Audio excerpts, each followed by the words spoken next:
Widowed dad got secretly married, moved his new wife's family into my house, then started acting like he owned the place. So I reminded him who actually does. Sup, Reddit. My widowed dad got secretly married and moved his new wife's entire family into the house my mom left to me. Then they started acting like they owned the place. So I gave them a reality check they'll never forget. This is long and messy, but trust me, it's worth it. I'm Jake, 28 male, and this whole situation is so ridiculous, I still can't believe it actually happened. But before we get to the part where I evicted my dad and his new family from my own house, let me give you some context on how we got here. My mom passed away 3 years ago from ovarian cancer. Stage 4 by the time they caught it. She fought for 18 months. And I was there for every chemo session, every hospital stay, every doctor's appointment. My dad? He was there sometimes. Usually had some excuse about work or being too emotional to handle seeing her like that. I remember this one particularly brutal chemo session where mom was throwing up so violently the nurses had to give her extra anti-nausea medication. Dad had promised to come, but texted an hour before saying his boss needed him for an important client meeting. Mom just smiled weakly and said it was okay, but I saw the disappointment in her eyes. That happened a lot during those 18 months. The pattern was always the same. Dad would promise to be there, then find a reason not to show. Work emergency, car trouble, feeling under the weather himself. Meanwhile, I was taking time off my job, sitting in those uncomfortable hospital chairs, holding mom's hand while poison dripped into her veins to kill the cancer that was killing her. I'd bring her books to read, magazines to flip through, those terrible hospital cafeteria sandwiches she somehow developed a taste for. We'd sit together for hours while the chemo did its work, talking about everything and nothing. She'd tell me stories about her students, about the kids who struggled but kept trying, about the ones who wrote her years later to thank her for believing in them. Those were our moments. Just me and mom, facing the worst thing that could happen, together. Mom was a high school English teacher for 26 years. One of those teachers everyone remembers. The kind who'd stay after school helping kids with college essays, who'd buy supplies out of her own pocket, who genuinely cared. She had this gift for making Shakespeare relevant to teenagers who thought they hated reading. She'd connect Hamlet's family drama to their own lives, make them see that people have been dealing with the same problems for centuries. Former students would stop her in grocery stores to thank her. At her funeral, 3 of them showed up. Grown adults who'd driven hours to pay respects to the teacher who'd changed their lives. One of them told me mom had written a recommendation letter that got him into his dream college. Another said mom had stayed late every Thursday for a month to help her with algebra because she was failing and about to lose her scholarship eligibility. That was mom. Always helping, always caring, always putting others first. Except when it came to her money and her house. That she protected fiercely. She wasn't wealthy, but she was smart about money. Saved everything she could, invested carefully, and somehow managed to buy this beautiful 3-bedroom house in a good neighborhood back in 2008 when prices crashed. I remember her coming home that day with the closing papers, excited as a kid on Christmas morning. She'd done it. Bought her own house with her own money. No help from anyone. The house was entirely in her name. She'd bought it before marrying Dad, using money from her grandmother's estate. Dad moved in after they got married. But legally, that house was always mom's. She made sure of it too. Had all the paperwork showing sole ownership, kept meticulous records, even had a separate deed filed away in her safe deposit box. During those final weeks when mom knew she wasn't going to make it, she called her attorney to the hospital. Updated her will right there in that sterile room that smelled like disinfectant and death. Left the house to me. Not to Dad. To me. Her only child. She was crystal clear about it too. I remember sitting next to her bed while she explained it to the attorney. Her voice was weak but determined. The house goes to Jake. Full ownership. I want it in writing that no one else has any claim to it. Not my husband, not anyone. Just my son. Dad was in the cafeteria when she did this. Probably getting his 3rd coffee of the day and complaining to whoever would listen about how hard this was on him. He didn't know about the will change until after the funeral. When mom died, I inherited a fully paid off house worth about $480,000. 3 bedrooms, 2 bathrooms, updated kitchen, finished basement, nice backyard with mature trees.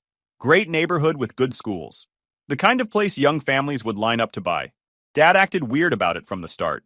Kept making comments about how we needed to maintain the property and how our house needed some updates. I'd correct him every time. My house, not ours. He'd get this look on his face like I'd slapped him, but I didn't care. Mom left it to me for a reason. I was living in a small apartment across town at the time, working as a data analyst for a logistics company. Good job, decent pay, but my apartment was basically a glorified shoebox. When I inherited the house, Dad asked if he could stay there temporarily while he figured things out. Just a few months, he said, until I can find my own place. It's too hard being here without your mother, but I need time to get my finances in order before I move. Looking back, I should have said no. Should have trusted my gut that was screaming this was a bad idea. But he was my dad, and he'd just lost his wife of 30 years. I wasn't heartless, so I let him stay. Told him 6 months maximum, rent-free, to get himself sorted out. He agreed, said he appreciated it and would be out by Christmas. That was 3 years ago. For the first year, things were relatively normal. Dad kept to himself mostly, worked his job as an insurance adjuster, came home, watched TV, went to bed. He'd occasionally mention looking at apartments, but never seemed to actually do anything about it. I was still living in my apartment, but would come by weekly to check on things and handle any maintenance issues. I didn't push too hard about him moving out. The guy had just lost his wife. I figured he needed more time to grieve and adjust. Classic mistake. Giving someone an inch and watching them take a mile. Year 2 is when things started getting weird. Dad started acting like he owned the place. Not in big obvious ways at first, but in these small incremental changes that added up. He'd mention needing to replace the water heater or repaint the living room, and when I'd say I'd handle it, he'd act offended. I live here. I can take care of it. But it wasn't his house to take care of. He started inviting people over without telling me. I'd show up to check on something and find his buddies from work having a barbecue in the backyard, using my grill, eating food they'd stored in my fridge, acting like it was completely normal. "It's fine, Jake," Dad would say when I'd bring it up. "They're just friends. You don't mind, right?" I did mind, but I let it slide because I'm apparently an idiot who doesn't know how to set boundaries with family. The real problem started about 8 months ago when Dad started dating someone named Patricia. I found out about Patricia when I showed up unannounced one Saturday and found a strange woman cooking breakfast in my kitchen. She was maybe 50, bleached hair with dark roots showing, wearing one of those velour tracksuit things that went out of style in 2005. The kind you see at discount stores with rhinestones spelling out random words like princess or blessed. Hers said fabulous in pink crystals across the back. She jumped when she saw me, spatula in hand, like I was the intruder. "Oh, you must be Jake," she said, way too cheerfully for 7 in the morning. "Your dad's told me so much about you. I'm Patricia." Dad came down the stairs looking sheepish. "Jake, hey, I was going to tell you about Patricia. We've been seeing each other for a few months now." A few months. He'd been dating this woman for months and never mentioned it. In my house. I pulled him aside and asked what was going on. He got defensive immediately. Said he was allowed to have a personal life, that Mom had been gone for 2 years and he was lonely. Made me feel like garbage for even questioning it. Patricia stayed over more and more after that. Then she started leaving stuff at the house, shampoo in the bathroom, clothes in the closet. Eventually, she had her own key. I'd show up and find her curled up on the couch watching reality TV, eating food from my pantry, acting like she belonged there. She'd redecorate little things without asking. New throw pillows appeared. Different curtains in the bathroom. A tacky decorative sign in the kitchen that said, "Live, laugh, love," in cursive script. Every visit, I'd notice something else changed. Something else that erased a bit more of Mom's presence from the house. I tried talking to Dad about it. Explained that while I didn't have a problem with him dating, Patricia basically moving in wasn't what we'd agreed to. He acted like I was being unreasonable. "What do you want me to do, Jake? Live like a monk? Your mother wouldn't want me to be alone forever." Classic guilt trip, weaponizing Mom's memory to justify doing whatever he wanted. But here's what really drove me crazy. Patricia had this whole family that started appearing. First, it was her daughter Brittany, 23, who'd stop by for dinner and end up crashing on the couch. Brittany was one of those people who seemed perpetually between jobs, always had some excuse about why the last place didn't work out. The boss was mean. The co-workers were jealous. The schedule conflicted with her workout routine. Always something. Then Brittany's boyfriend Kevin started showing up. Kevin was this skinny guy with a scraggly beard who wore band t-shirts for groups that broke up in the 90s. He'd raid my fridge, play video games until 3 in the morning with the volume cranked up, and leave empty energy drink cans everywhere. Once I found him sleeping in Mom's office, snoring on the couch she'd picked out for reading student papers. Then Patricia's sister Sharon and her 2 teenagers started appearing on weekends. Sharon was basically an older, louder version of Patricia. She'd bring her kids, a 15-year-old boy who never looked up from his phone, and a 17-year-old girl who'd lock herself in the bathroom for hours doing makeup tutorials. My 3-bedroom house was turning into a boarding house for Patricia's entire extended family. I'd show up for my weekly check-in and find 6 or 7 people there. Patricia cooking in the kitchen, Brittany and Kevin on the couch, Sharon's kids sprawled across the living room floor. All of them acting like this was completely normal. None of them paid rent. None of them contributed to utilities. They just existed in my space, using my stuff, eating my food if I left anything there, and treating me like an inconvenient visitor when I'd stop by the house I actually owned. The final straw came 4 months ago. I showed up at the house one evening after work. I'd been thinking about moving back in. My apartment lease was ending, and it made no sense paying rent when I owned a perfectly good house. Dad had been there long enough. Time to reclaim my property. I walked in to find furniture I didn't recognize. The couch Mom and I had picked out together was gone, replaced with this ugly brown sectional that looked like it came from a going out of business sale. New coffee table, new lamps, even new curtains. Patricia was in the kitchen, humming to herself, stirring something on the stove. She smiled when she saw me like everything was completely normal. "Jake, perfect timing. I'm making pot roast for dinner. You're staying, right?" "Where's the couch?" I asked, ignoring her dinner invitation. "Oh, that old thing? It was so dated. We donated it and got this beautiful sectional. Much more comfortable for family gatherings. Cost us almost $2,000, but it was worth it. Really opens up the space, don't you think?" That old thing was my mother's couch, the one she'd saved up for, the one we'd spent a Saturday driving around furniture stores to find. She'd been so particular about it. Had to be the right shade of blue, had to be comfortable but not too soft, had to fit perfectly in that spot by the window. We'd finally found it at this small furniture store run by an older couple. Mom had sat on it for 15 minutes, testing it from every angle, before deciding it was the one. I remembered her face when it was delivered. Pure joy. She'd run her hand over the fabric and said, "This is going to be here when you bring your kids to visit someday." That couch was supposed to last forever, hold generations of memories. Patricia had donated it like it was garage sale junk. "You had no right to get rid of that couch," I said, my voice surprisingly calm, considering the rage building in my chest. Patricia's smile wavered. "Well, it was pretty worn out. The fabric was pilling and there was a stain on one of the cushions. This new one is so much better for entertaining. It wasn't yours to get rid of." Dad came in from the garage, saw my face, and immediately went into damage control mode. "Jake, buddy, we should have asked first. But the couch was getting worn out, and Patricia found a great deal on this sectional. Paid for it herself. Isn't it nice? Way more seating? I don't care who paid for it. This isn't her house." "Well, actually," Patricia started, then stopped when Dad shot her a look. I felt my stomach drop. "Actually what?" Dad cleared his throat. "Patricia and I got married last month. Quietly, just us and a justice of the peace. Didn't want a big fuss. We were going to tell you soon. So technically, this is her house too now." The room tilted. Everything went fuzzy around the edges. I actually had to grab the counter to steady myself. "You what?" "We got married, made it official. After your mother passed, I thought I'd never find love again, but Patricia showed me that life goes on. We're happy together, and we decided to make it permanent."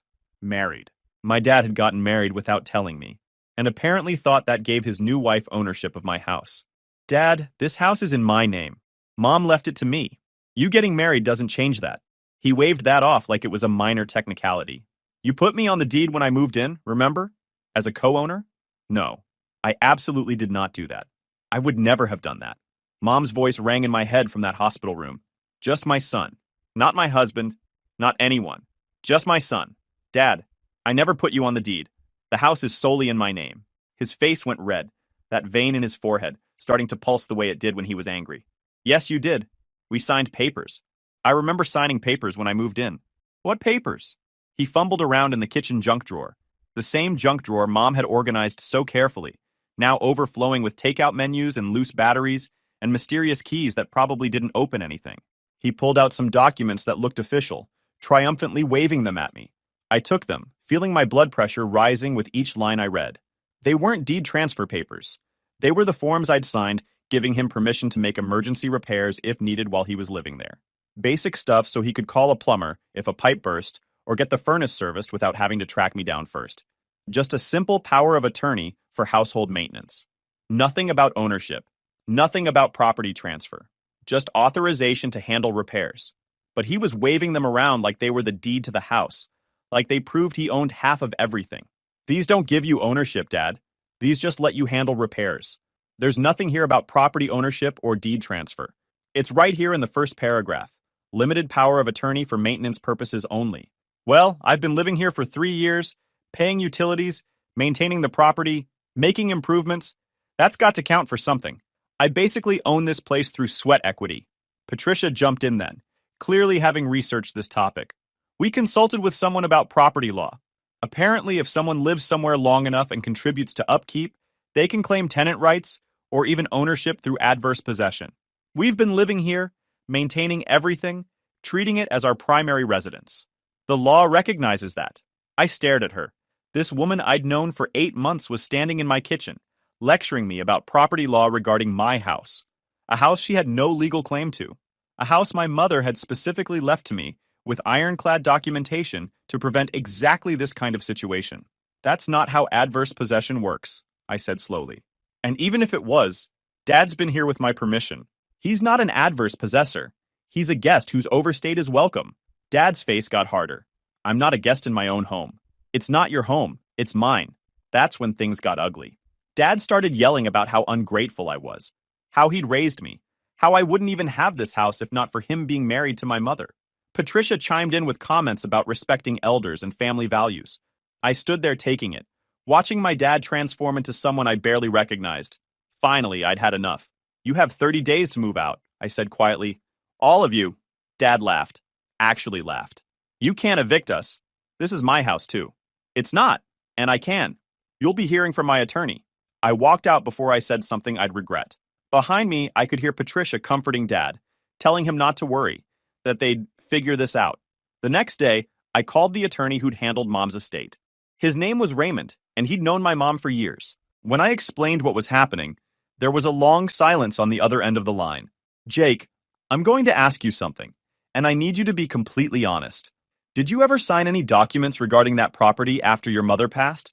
Just the forms letting Dad handle emergency repairs. That's it. Nothing about refinancing? Joint ownership? Nothing like that? Nothing. Why? Another pause. Because someone filed a quitclaim deed 6 months ago transferring partial ownership of the property to your father. My blood went cold. I never signed anything like that. The signature on file is supposedly yours. I'm looking at it now in the county records. It transfers 50% ownership to your father. Fraud. My dad had committed fraud. Raymond walked me through what must have happened. Dad had probably created fake documents and filed them with the county recorder's office. It's surprisingly easy to do if you have someone's signature to copy and basic knowledge of property law. Most recorders' offices don't verify signatures. They assume people are filing legitimate documents. Here's what we're going to do, Raymond said. First, we file a complaint with the county recorder to dispute the quitclaim deed. Second, we file a police report for forgery and fraud. Third, we start formal eviction proceedings. Your father is going to face some serious legal trouble. That evening, I went back to the house with Raymond. Dad, Patricia, and what looked like half of Patricia's family were gathered in the living room. Brittany was there with Kevin. Patricia's sister Sharon with her 2 teenagers. Even Patricia's elderly mother was parked in my recliner. 8 people. 8 people were now living in my 3-bedroom house. Raymond introduced himself and handed Dad a folder of documents. Dad's face went from confusion to anger to fear as he read through them. This is a notice that the quitclaim deed filed 6 months ago has been disputed and is under investigation for fraud, Raymond explained calmly. It's also a formal 30-day eviction notice for you and all occupants of this property. Finally, there's information about the police report filed for forgery and fraud related to the fake deed. Patricia jumped up. This is harassment. You can't just throw us out. We have rights. Actually, he can, Raymond replied. This property is solely owned by Jake. You're all here without a valid lease or rental agreement. That makes you trespassers. I'm his father, Dad shouted. That doesn't give you ownership of his property or the right to forge documents? The room erupted.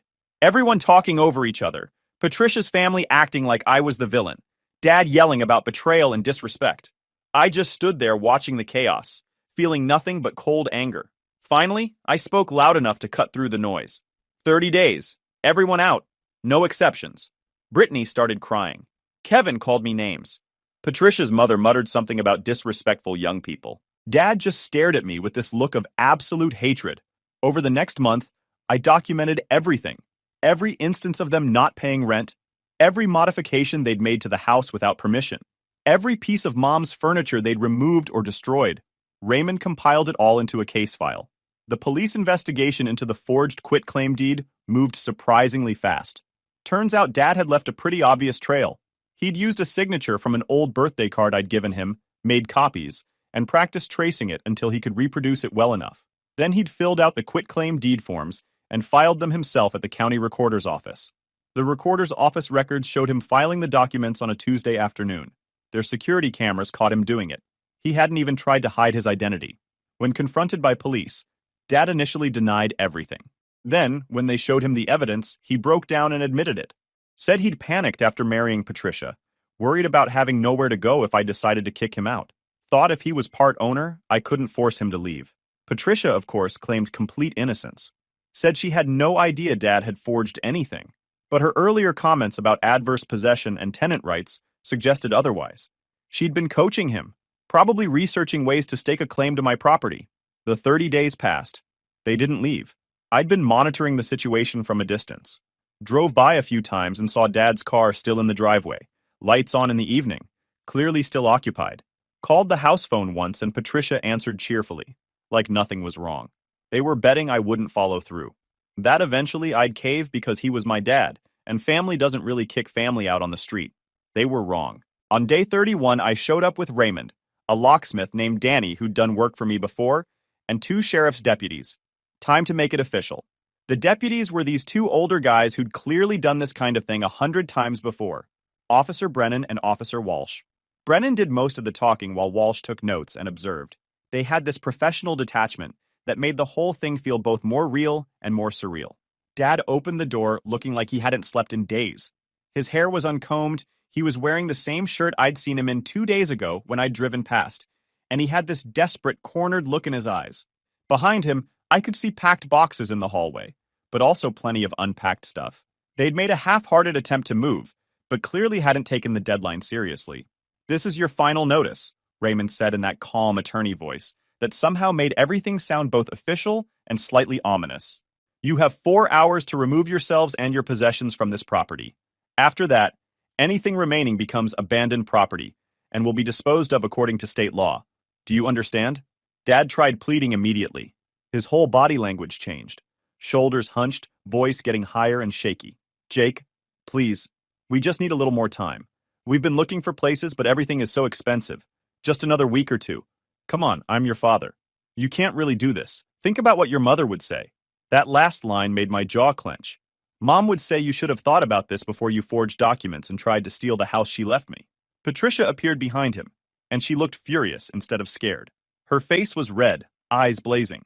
"You're really going to put your own father on the street? What kind of son are you? We have nowhere to go. This is elder abuse."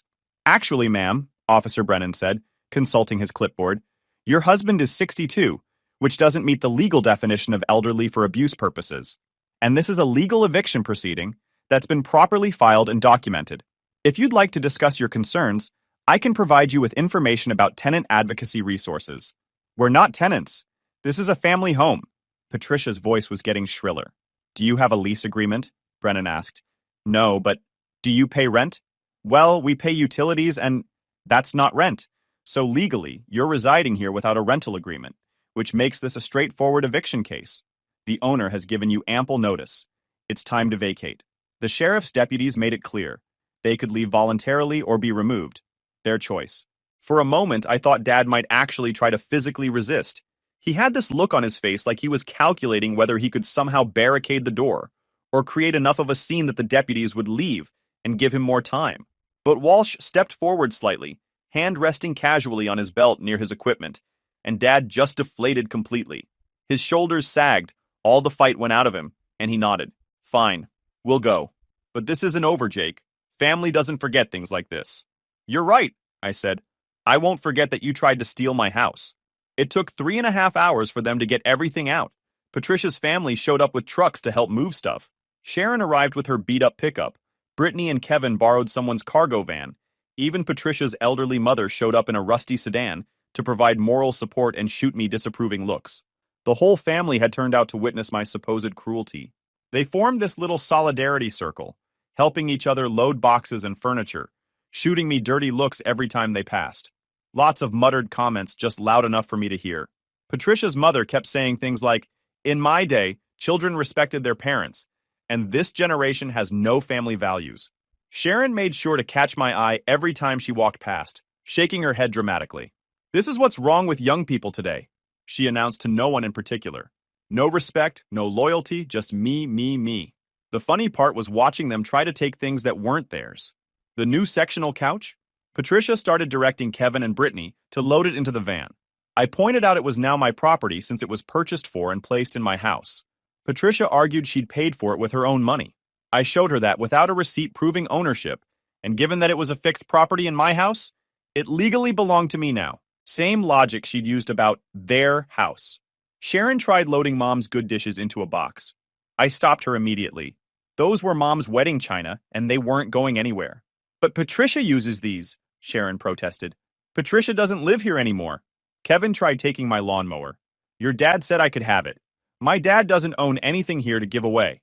By hour 3, most of their stuff was loaded into a moving truck and 2 pickup trucks. The house looked ransacked, holes in the walls where they'd hung heavy pictures, carpet stains, damaged baseboards.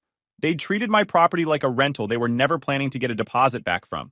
As they were loading the last boxes, Dad approached me one final time. His eyes were red. Whether from crying or just exhaustion, I couldn't tell. His face was haggard, with deep lines I didn't remember being there before. He looked 10 years older than he had a month ago. For a brief second, I almost felt sorry for him. Almost. "Jake, please, can we talk about this? Just you and me, father and son. Forget the lawyers, forget Patricia, forget everything. Just talk to me." "What's there to talk about, Dad?" "I'm your father. Doesn't that mean anything to you anymore?" His voice cracked. "I raised you.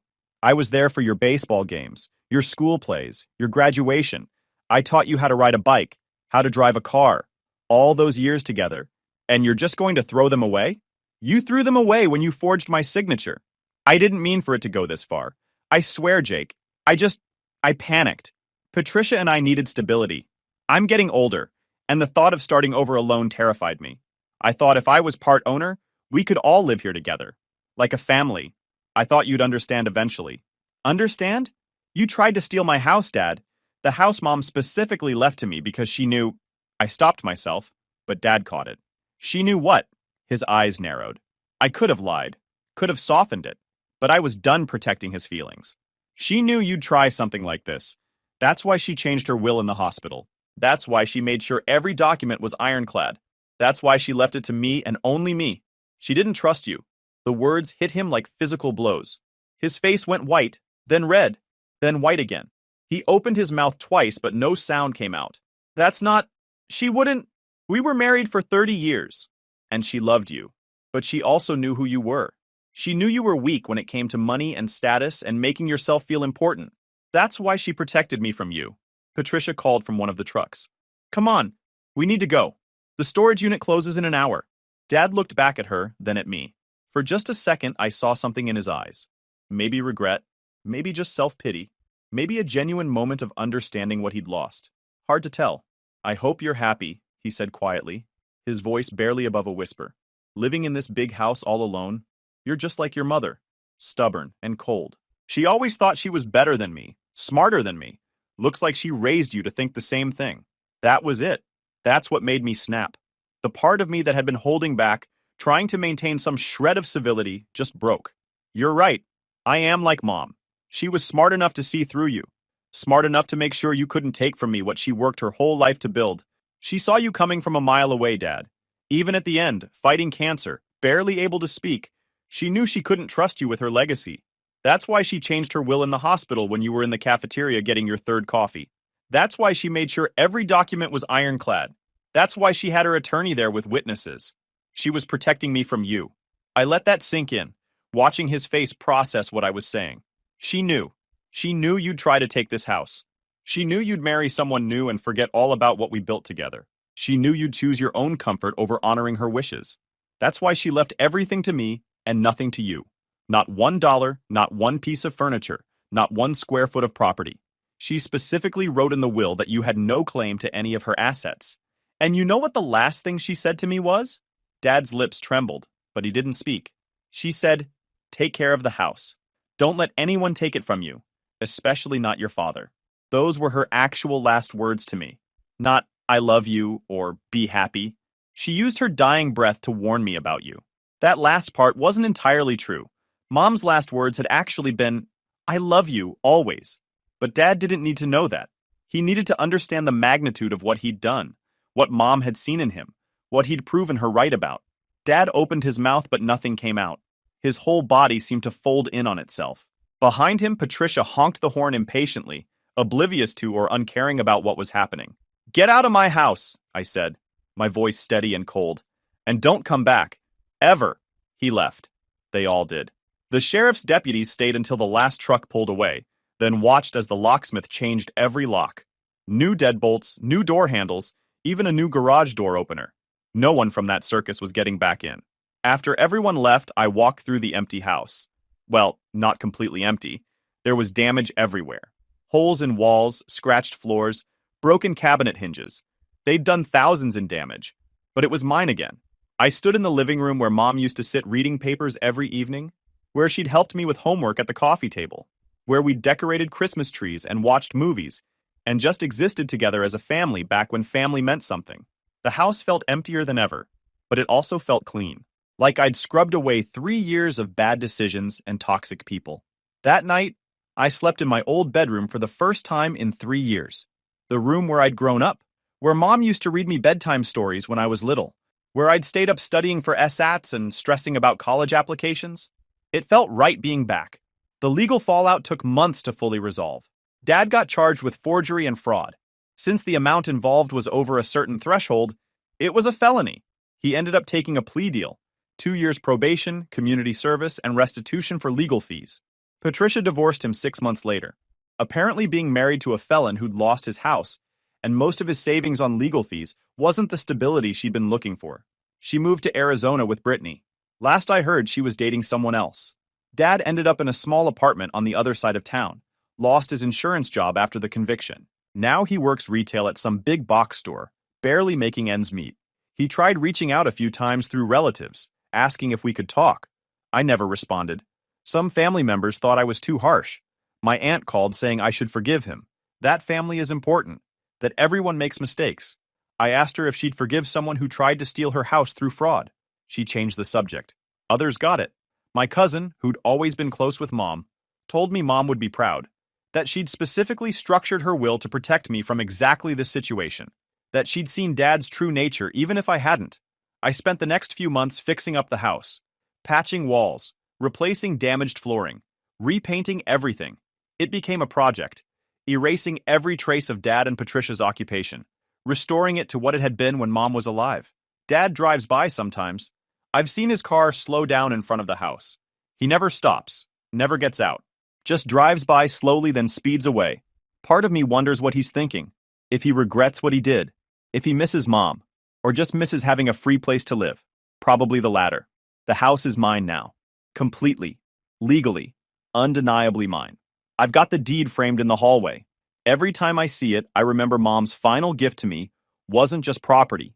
It was security, stability, and proof that at least one person in my life loved me enough to protect me, even after she was gone. Dad tried to take that away, tried to steal it, forge documents, fill Mom's house with strangers, all so he could play the big man with his new wife and her family. He failed, I won, Mom won, her legacy stays intact. And Dad? He gets to live with the consequences of choosing Patricia and her schemes over his own son, gets to work retail at 62 years old, gets to watch from his car as the house he tried to steal stays firmly in my possession. Guys, we are so close to hit 100,000 subscribers on this channel. If you are not subscribed to the channel, please consider subscribing. It really helps hit that 100,000 mark. Thanks for making this dream come true.